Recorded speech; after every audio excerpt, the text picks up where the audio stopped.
What is history? History is the study of past events, particularly in human affairs. It is the whole series of past events connected with someone or something.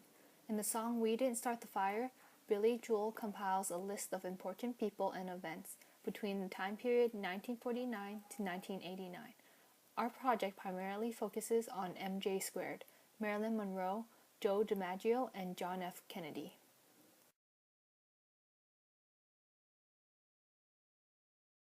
This is our project MJ squared, which is an exploration of the history of Marilyn Monroe, John F. Kennedy, and Joe DiMaggio by Annie, Ashley, and Shaky. Imagine that you are Marilyn Monroe. You have the money, the fame, and the looks that were bestowed on you by God. You have everything you could have ever wished for, and people look up to you as a model. But what lies behind that facade? There were drugs, assaults, and unsolved murders, and nothing is as it seems. Marilyn Monroe may have seemed to have the perfect life with everything she could have ever wanted, but her life as the iconic Marilyn Monroe was forced upon her by the public. Marilyn Monroe started off as a foster child with the name Norma Jean. At the age of 7, she moved in with Grace and Doc Godard, but was repeatedly sexually assaulted. Later on, she applied to the Blue Book modeling agency and was forced to dye her hair a golden blonde to match the fad of the time period. Norma later changed her name to Marilyn Monroe because her modeling executive didn't like the name Norma Jean. After modeling for a few years, she enrolled in UCLA and began her filming career. It was at this time that she met Joe DiMaggio, baseball star and heartthrob. Joe DiMaggio also had a rough start as he was the son of a poor fisherman.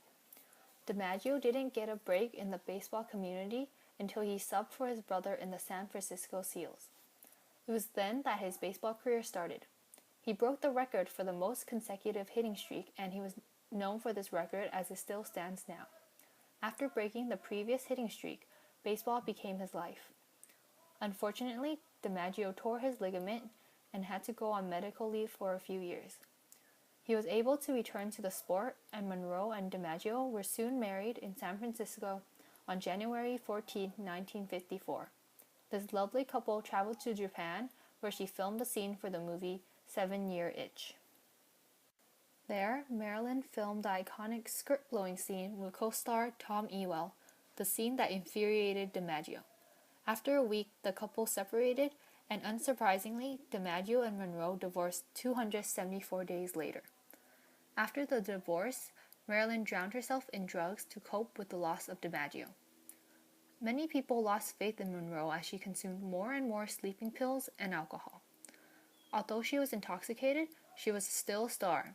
She was able to stop taking drugs and pills months on end and resume her acting career without facing any signs of withdrawals. In 1962, Monroe attended the birthday celebration of President John F. Kennedy in Madison Square Garden, where she sang the famous Happy Birthday song. For some reason, Monroe always got involved with guys who had unappealing histories. John F. Kennedy was the 35th president, but he was more infamous for getting the United States involved in multiple negative foreign affairs, including the Bay of Pigs, Cuban Missile Crisis, and the space race. Domestically, he was also heavily criticized for his lack of involvement in the African American civil rights movement. To escape from the negativity, Kennedy became involved in multiple affairs, including one with the highly drugged and intoxicated Marilyn Monroe. Their affair was short-lived, as was Monroe's and Kennedy's lives. Kennedy was assassinated in Texas in 1963 as a result of a conspiracy. Right before his death, Monroe was found dead in her apartment on August 5, 1962, due to an acute barbiturate poisoning resulting from a possible suicide. Monroe's death was never clearly defined and was never brought up again. Meanwhile, Joe DiMaggio continued to send half a dozen roses 3 times a week to Monroe's crypt as a sign of his eternal love. His last words were, "I'll finally get to see Marilyn again." History has taught us many precious lessons about the past.